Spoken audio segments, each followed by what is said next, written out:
Okay, we're back, and this session is called Spot the Difference, Determining Equivalencies for Courses Completed Outside. It is my pleasure to introduce my colleague, Dr. L. Ting, who is going to be giving this presentation. It's filled with many fun graphics. We had a lot of time putting this together, particularly editing out all the starts and stops. That was a good time. A few years ago, BCCAT expanded the TCS and the BC Transfer Guide to include external equivalencies. These are equivalencies that are not BC Transfer System institution courses, and these are equivalencies from outside of both BC and Canada. And this was probably the most significant expansion we've ever had in BC Transfer System history. Now, within the BC Transfer System, there are policies and procedures that guide all the articulation and evaluation of courses. However, when it comes to external courses from outside of BC, they're not always subject to the same criteria and practices that govern formal transfer credit articulation agreements. Instead, it can sometimes be at the individual discretion of the institutions to determine what type of equivalence courses from non-transfer system institutions are eligible for. Dr. Ting has been conducting a research project that takes a look at the policies and practices for determining external equivalencies from outside of BC. And her work highlights some of the similarities and diversity of practices that are currently being used today. She's here to provide us with an overview of some of those practices. And I'm going to turn it over to Elle, who is going to tell us a little bit more about it. And again, just another reminder, please put your questions into the Q&A because Elle is standing by and waiting for your questions. We'll see you soon.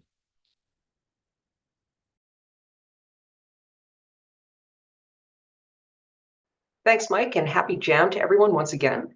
As many of you know, BCCAT turned 35 years old this year, which makes it the same age as a certain cultural phenomenon. Try to guess which one. I think you'll be pleasantly surprised. But we're here to talk about something today that connects our work with transfer students in our local communities with mobility at a global scale, determining equivalency for learning that's happened outside of our jurisdiction, in our case, outside of BC. Maybe the Simpsons will help explain things, or maybe they won't. We'll find out together. So I think it might be helpful to start with a really quick recap of how articulation works within the system for those who don't see that side of things in their day-to-day. Normally, it all begins with a request sent from a sending institution to the receiving institution's transfer credit contact, or TCC. This request includes an official course outline or syllabus explaining what the learner is seeking recognition for. The TCC then reviews that request and documentation against certain eligibility criteria, like institution or program accreditation. The TCC then assigns the request to appropriate subject matter experts for review per institutional policy or procedure. And this is usually faculty. In some cases, the TCC or registrar's office may be authorized to grant the transfer credit without further evaluation, such as unassigned credit in some situations. So within the system that we have, these kinds of requests all follow a fairly predictable path. However, the journey that external articulation requests take is less well understood, partly because these requests can't always be expected to arrive with the same familiar documentation, such as course outlines or syllabi. The assessment process can also look different from institution to institution and possibly could vary even within the same institution depending on program or subject area. So some things we don't really know about this work. Is there institutional policy language to guide the assessment of external articulation requests? How different is the process for evaluating external articulation requests versus those within the BC Transfer System or BCTS? Do external articulation requests present specific assessment challenges? And how much time or resourcing do non-BC articulation requests require? So it makes sense to try to know this part of the system a little better, since both international and interprovincial student mobility have trended upward, at least until very recently. Exploring the workflow behind external articulation requests can help us uncover efficiencies. So the BCCAT study that I'm currently working on is designed to answer some of these questions. The project was commissioned by BCCAT's Transfer and Articulation Committee, so shout out to Team TAC. And it's an environmental scan of BC Transfer System institutions' policy and workflow for assessing articulation requests from outside BC. The literature review includes previous BCCAT reports on international transfer credit, assessment of sending institutions, and transfer credit decision-making processes, as well as legal instruments for the recognition of educational qualifications, which is something that we'll circle back to later. A survey was also sent out earlier this month to all BC Transfer System member institutions that had Registrar's Office contact information available, which turned out to be about 35 out of 36 BC institutions. As of last week, the response rate was 23% with a 14% completion rate. It's gone up slightly since then, but the survey will remain open until the end of November, and I'm hopeful that the response and completion rates will increase. But even with a small participant sample, we're able to see some interesting answers emerge. So when it comes to articulation requests from outside of BC, we're seeing more coming in from other parts of Canada, with 19% domestic requests versus 12% international. The comparatively lower transfer rate of international students tracks with earlier research, such as BC CAT's 2019 survey of mobile students, which showed less mobility overall among international students, which made up 14% of all transfers. Regarding policy and criteria to guide assessment, about half of respondents stated that there was a specific policy at their institutions for assessing external articulation requests. The number one criterion for assessing articulation requests from outside the province, and this had unanimous agreement among all respondents, was whether the sending institution was accredited. Assessors also check for Colleges Canada, University Canada membership and whether transfer credit has previously been recognized from the institution. So unsurprisingly, assessments facilitated by existing trust relationships with senders.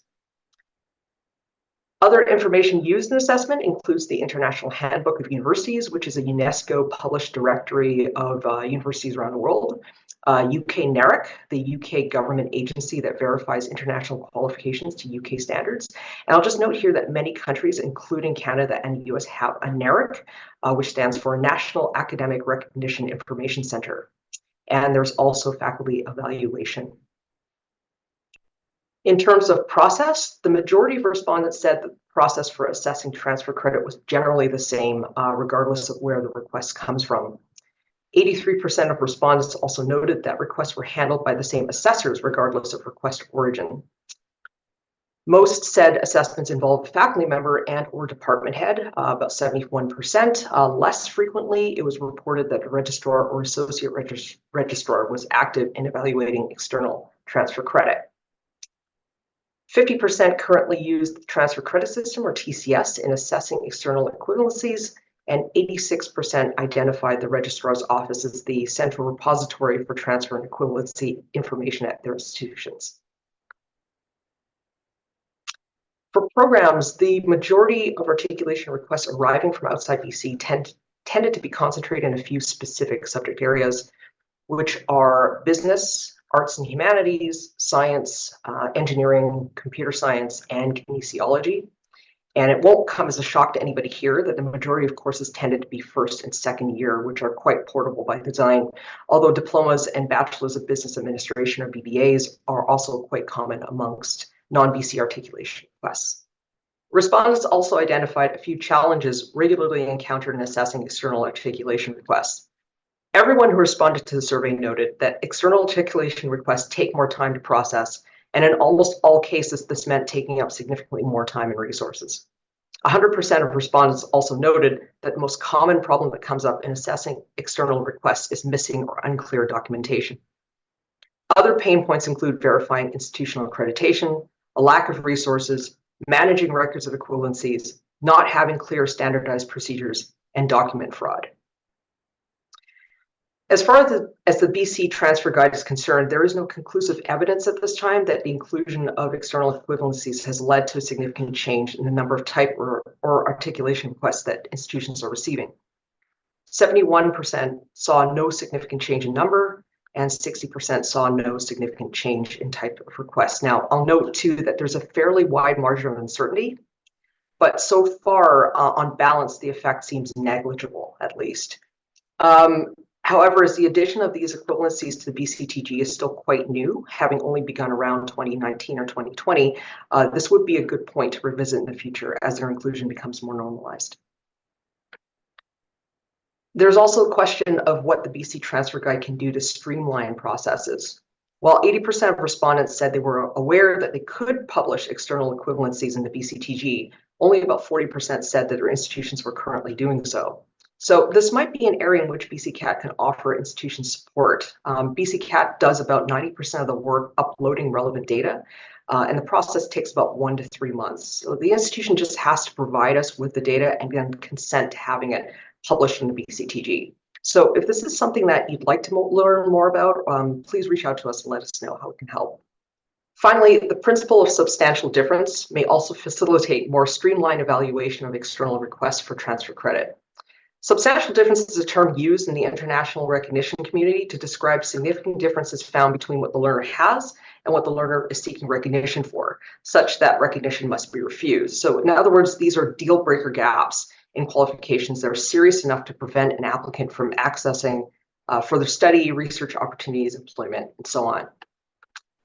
The Lisbon Recognition Convention and the UNESCO Global Convention are international educational mobility agreements that are built on the principle of substantial difference, and Canada is a signatory to both of these. Using substantial difference as the starting point for these treaties represents a philosophical and methodological shift away from substantial agreement, which tests for how similar educational credentials are. Substantial difference operates, though, on the assumption that recognition is the default. So refusal is the exception and should only occur on the basis of irreconcilable gaps in qualifications. So the adoption of substantial difference as the core principle for recognition, the Lisbon Recognition Convention, signaled a change in policy attitude, with the end goal being greater access for more learners through simplification, flexibility, and modernization of the global transfer ecosystem. And there are things that we can learn from substantial difference that apply to our corner of the world as well. That differences are expected, and these constantly shift and evolve. Not all differences should be considered relevant in recognition. Examining differences is more efficient than trying to explain similarity or equivalence. Recognition is not a yes-no binary, and partial and alternative recognition open additional pathways. Provisions can and should be made in transfer for refugees and displaced persons whose circumstances prevent them from accessing their documentation. And finally, that recognition of foreign credentials defines and builds inclusive democratic societies. Just some final takeaways to wrap up here. 1 in 3 articulation requests comes from outside the province, and these take more time and resources to deal with. Institutions have found ways on their own to streamline assessment of external articulation requests, such as consolidating evaluation procedures. But missing or unclear documentation is the most significant barrier in assessing articulation requests from outside BC. The transfer credit system, or TCS, may be leveraged by institutions to make external transfer credit assessment more efficient. And the principle of substantial difference assumes equivalency as a default, and limiting the search to just significant differences between qualifications makes for a more effective assessment framework than substantial agreement. If you're interested in learning more, here are my references and the sources of the images I used. And now I will hand things back to future me for questions. Thank you very much.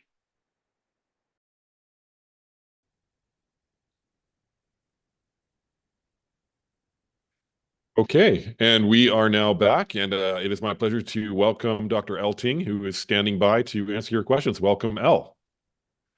Okay. Hello, everyone. All right, why don't we jump right into it? We've got quite a few questions already going in the chat. I'm going to go in the order that I see them. Question from Betty Lee. We've had international students get their ECE courses, that's early childhood education courses, and certificates recognized by Saskatchewan firstly, and then they transfer to BC provincially because they couldn't get recognized by BC directly, when this results in delays in transfer credit processing of the request. Do you have any insights onto this process or any recommendations? Yeah, that sounds like a really complicated way to triangulate, going outside the province and then coming back. I don't have anything specific to offer you, other than, as I said, it's just essentially institutions are just being encouraged to be more flexible and to look for different approaches in doing assessment to prevent this kind of situation from happening, because it is costly in terms of time, and it's a barrier to student access. So that's what I've got as an answer. Yeah, that does seem a bit surprising, and I'm curious, Betty, if you might want to elaborate in the chat just a little bit about what some of the reasons are why Saskatchewan would approve, but BC would not. I'm just curious for my own understanding. We'll move on to the next question. Does BC provide any support for national and international best practices? Do you help point institutions to appropriate accreditation resources? Oh, okay. So I think that sort of falls more under the work or portfolio of what I described as a NARIC in the presentation. And Canada has one of these. Ours is called CIC. It's unfortunately pronounced CSIC, but it's CICIC, which is the Canadian Information Centre for International Credentials. This was established in 1990 after Canada first ratified the original sort of UNESCO convention. And so this is the body that actually, it operates under a council that includes all of the education ministers in Canada. And so they get together, they sort of have this collective voice for educational leadership and engaging with treaties like the ones I've mentioned, Lisbon Recognition Convention, UNESCO Global Convention, and it organizes this work through CSIC. And so CSIC is the body that sort of manages this kind of work, manages the resources around it, and can make those recommendations. So that would be the body I would point to for those kinds of things. All right. We have a question from Tammy Piskuski. I hope I pronounced your last name correctly. If BCCAT is the one uploading the outside information, how does the information get maintained to make sure that the courses are still being offered, the titles are correct, credit values and hours are correct, etc.? That's a good question. Mike, do you have any insight into how that magic actually happens? Yeah, I do have a bit of insight into that. So if a BC transfer system member uploads a course outline, that remains that's the information that we have. And so one of the limitations that we currently have is that we don't have access to regular resources to update the information. So if the outline was updated or uploaded 15 years ago, for example, we wouldn't know if there was a change in that course number, credit value, title, unless we got some more current information uploaded by another user. So it is one of the challenges in maintaining currency of information. We are regularly liaising with our provincial counterparts in other CAT-like agencies across the country. And we are currently enrolled in a project with one of our partner provinces to help basically share better information about course information through the common use of our platform. If I'm sounding vague or evasive, I'm doing that intentionally because we have a few things before we can make a formal announcement about that. But it's a good question, Tammy, and the reality is that it's always a good idea to check to make sure when this information was uploaded, because we do keep a time stamp or a date stamp actually of when an outline was uploaded, so you at least have some sense of how current that information is that you are taking a look at. We have a question from Jean, who's upstairs at the viewing party. Has there been any discussion about ABE level courses? We receive many students from Alberta, sometimes with high school transcripts and sometimes with prep courses from colleges that would be classified as ABE. Has there been any discussion about evaluation of, I guess, external ABE courses? This project didn't include sort of a look at that specific area. So I don't know off the dome how to answer that question, but I'll circle back to it, Jean. So thanks for that. Yeah, I mean, the ABE articulation or equivalencies, they go through a committee process, as you know. And so it's a bit different than the formal course-to-course articulation. I'm curious how many students in the ABE program show up with courses from out of the province. If you have any insight into that, Jean, I'd welcome that information into the chat if you want to pop that in there. Okay, we got a question from Angus Graham, someone that we know a little bit. On the topic of substantial difference, has the move to learning outcome statements versus the old learning objective models made determination of significant difference for articulation? Yes, absolutely. I think that's the assumption that substantial difference is built on, is that those are the kinds of differences that would matter. The problem is not the adoption of learning outcomes hasn't been universal. So that's why it's not possible to apply this across the board, although that's sort of the dream, right? All right, we have a question from our good friend Olivia Urbano from UBC Vancouver, and I think I might actually have an answer for this question. Currently, the TCS follows the course code, course number format to be able to enter articulations. Will there be an enhancement where we can enter international articulations where there is no format? For example, course code or is the course name? Having imported many international equivalencies, one thing I have learned is that there is quite a bit of difference with regards to the structure of course coding. And so here in Canada and most of the United States, we will see the standard subject code, course number code. But in other countries, they don't use codes at all. They just rely on the name of the course to define the course. And so that is a challenge from a data perspective. I am happy to tell you that we actually are embarking on a project which we are calling the Course Identification Naming System Project. COINS is the acronym because every good project needs an acronym. Jen Cook and I are actually going to be working on reconfiguring the tables to account for exactly the scenario that you are describing, where courses do not subscribe to the traditional breakdown of subject code and course numbers. So the short answer is we don't have anything right now, but we do have a project on the books that's going to be tackled after JAM that we will be looking at that particular issue. All right, looking through the list, I see the chat is hopping, and we got some more questions here, just taking a look at what has already been asked. I have a question for you, Al, in terms of international students. They seem to transfer less than domestic students, and I wonder if you have any insights into some of the reasons behind that. Yeah, that's actually something that BCCAT and others have been trying to unpack for a while now. And I think part of the problem in finding answers is that just a lot of the larger scale studies and a lot of the data collection on this is limited to public institutional data. And so a lot of international students end up going to private institutions. So those students aren't counted at all in that data. And so this information is just harder to come by. And I'll note too, it's actually an excellent time for this question because there's currently a BCCAT project in play that's being led by Dr. Ted James, whom we heard from earlier actually. And he's partnered with Dr. Guangwei Ouyang. And this project looks at international students transfer pathways within the BC system, specifically from private institutions to public ones. And so one important takeaway from the work that they've been doing is that there is this wide group of students that just hasn't really been under the microscope before. And I think that they're probably more mobile than we're used to thinking of them as, but they just haven't been counted. So future research would have to include looking more closely at the subgroup of students. And a big part of that is casting a wider net, because the data just hasn't been captured, I guess, in the more traditional means. Towards the end of your presentation, there was a reference to provisions that help refugees get recognition for their education, despite not having full documentation. Are there currently such provisions in place, and are these being used in Canada? Yes. So the most recent convention, which was the UNESCO Global Convention, actually includes specific reference to refugees and how their educational qualifications can be recognized more easily.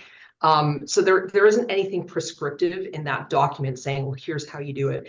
But there is just this sort of promotion of the idea that there should be more flexibility around things like partial recognition, around things like PLAR or prior learning assessment recognition methods, and things like that, non-traditional learning models being recognized, remote learning being recognized, these sorts of things that are sort of entering the conversation around, in the recognition community.